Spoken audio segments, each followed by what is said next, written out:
राधे राधे हरि भक्तों, कैसे हैं आप सभी। आशा करती हूँ कि आप सभी बहुत ही अच्छे होंगे। तो भक्तों, आज हम श्रवण करेंगे आंवला नवमी की कुछ पौराणिक कथाएं। तो चलिए भक्तों, वीडियो को शुरू कर लेते हैं और कथा का रसपान करते हैं। आज कार्तिक मास के शुक्ल पक्ष की नवमी तिथि है और आज ही के दिन आंवला नवमी का पवित्र पर्व मनाया जाता है। आज ही के दिन आंवले के वृक्ष का प्राकट्य हुआ था। कार्तिक मास के शुक्ल पक्ष के नवमी तिथि से लेकर पूर्णिमा तिथि तक भगवान विष्णु आंवले के वृक्ष में निवास करते हैं। इसलिए इस दिन आंवले के वृक्ष की पूजा अर्चना की जाती है। मान्यता है कि इससे आरोग्य, सुख, शांति और अखंड सौभाग्य संतान सुख की प्राप्ति होती है। इसे अक्षय नवमी भी कहा जाता है। कहते हैं इस दिन आंवले से कुछ खास उपाय करने पर माँ लक्ष्मी अक्षय पुण्य प्रदान करती है, यानी जिसका कभी नाश नहीं होता है। आंवला नवमी के दिन श्री हरि को आंवला अवश्य अर्पित करें और फिर आंवले का दान करें। मान्यता है कि इससे देवी लक्ष्मी अति प्रसन्न होती है और धन धान्य से घर भर देती है तथा परिवार में सुख समृद्धि का वास होता है। आंवले के जल से स्नान करने से दरिद्रता दूर होती है तथा सब प्रकार के ऐश्वर्य प्राप्त होते हैं। आंवले के वृक्ष का दर्शन, स्पर्श तथा उसके नाम का उच्चारण करने से भगवान श्री हरि विष्णु और माता लक्ष्मी अनुकूल हो जाते हैं। आज के दिन आंवले के वृक्ष के नीचे भोजन करना अति उत्तम माना गया है तथा आज के दिन आंवले का सेवन अवश्य करना चाहिए। आंवला नवमी का महत्व इसी बात से समझा जा सकता है क्योंकि इसी दिन द्वापर युग का प्रारंभ हुआ था, जिसमें स्वयं भगवान श्री कृष्ण ने जन्म लिया था। आंवला नवमी के दिन ही भगवान श्री कृष्ण ने वृंदावन गोकुल की गलियां छोड़कर मथुरा प्रस्थान किया था। संतान और पारिवारिक सुखों की प्राप्ति के लिए ये व्रत रखा जाता है। ये व्रत इस दिन उन्होंने अपनी बाल लीलाओं का त्याग करके कर्तव्य के पथ पर पहला कदम रखा था। इसी दिन से वृंदावन की परिक्रमा भी प्रारंभ होती है। आंवला नवमी का व्रत संतान और पारिवारिक सुखों की प्राप्ति के लिए किया जाता है। ये व्रत पति पत्नी साथ में रखें तो इसका 2 गुना शुभ फल प्राप्त होता है। आंवला नवमी के दिन स्नान आदि करके किसी आंवला वृक्ष के समीप जाएं, उसके आसपास साफ सफाई करके आंवला वृक्ष की जड़ में शुद्ध जल अर्पित करें, फिर उसकी जड़ में कच्चा दूध अर्पित करें। पूजन सामग्रियों से वृक्ष की पूजा करें और उसके तने पर कच्चा सूत या मौली 8 परिक्रमा करते हुए लपेटें।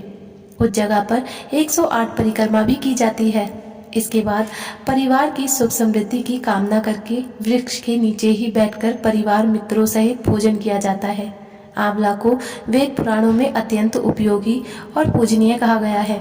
आंवला का संबंध कनक धारा स्रोत से भी है। तो आज मैं आपको सुना रही हूँ आंवला नवमी की 3 कथाएं। इन कथाओं को सुनने से अंत फलों की प्राप्ति होती है, साथ ही साथ भगवान श्री लक्ष्मी नारायण जी की असीम कृपा प्राप्त होती है। तो आप लोग बड़ी ही श्रद्धा और प्रसन्न चित्त मन से इस कथाओं को पूरा अवश्य सुनिएगा। अब आइए श्रवण करते हैं आंवला नवमी की पहली कथा। एक राज्य में आंवले नाम का एक राजा था। राजा ने ये निश्चय कर रखा था कि वह अपनी प्रजा में रोजाना 1.25 मन आंवले का दान किया करेगा। उसके बाद ही भोजन ग्रहण करेगा। अपनी प्रतिज्ञा के अनुसार राजा ऐसा ही करता था, लेकिन उसके बेटे और बहू को ये बात पसंद नहीं थी। इसलिए एक दिन उनके बेटे बहू ने सोचा कि राजा इतने सारे आंवले रोजाना दान करते हैं, इस प्रकार तो एक दिन सारा खजाना खाली हो जाएगा। एक दिन राजकुमार ने राजा से कहा कि उसे इस तरह दान देना बंद कर देना चाहिए। राजकुमार की बात सुनकर राजा को बहुत दुख हुआ और राजा ने रानी के साथ महल का त्याग कर दिया। फिर क्या था, राजा आंवला दान नहीं कर पाए और अपनी प्रतिज्ञा के अनुसार उन्होंने कुछ खाया भी नहीं। जब भूखे प्यासे 7 दिन हो गए तब भगवान को उनके ऊपर दया आई। इसलिए भगवान ने राजा के लिए जंगल में ही महल, धन धान्य और बाग बगीचे सब बनवा दिए और ढेरों आंवले के पेड़ लगा दिए। जब अगली सुबह राजा रानी ने ये देखा कि जंगल में उनके राज्य में भी 2 गुना राज्य बसा हुआ है, तब राजा रानी से कहने लगे, रानी देखो, कहते हैं ना कि कभी भी सत्य का साथ नहीं छोड़ना चाहिए। आओ नहा धोकर आंवला दान करें और भोजन करें। राजा रानी ने आंवले दान करके भोजन ग्रहण किया और खुशी खुशी अपने नए महल में रहने लगे।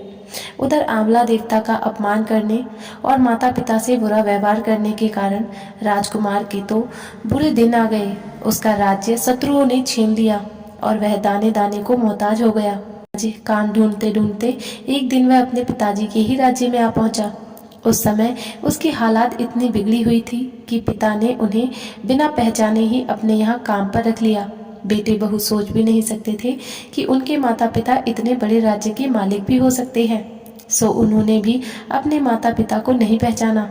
एक दिन बहू ने सास के बाल गूंथते समय उसकी पीठ पर एक मस्सा देखा। ये सोचकर उसे रोना आने लगा कि ऐसा मस्सा तो मेरी सास की पीठ पर भी था।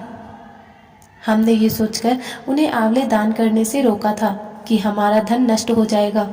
आज वे लोग न जाने कहाँ होंगे। ये सोचकर बहू को रोना आने लगा और आंसू टपक टपक कर सास की पीठ पर गिरने लगे।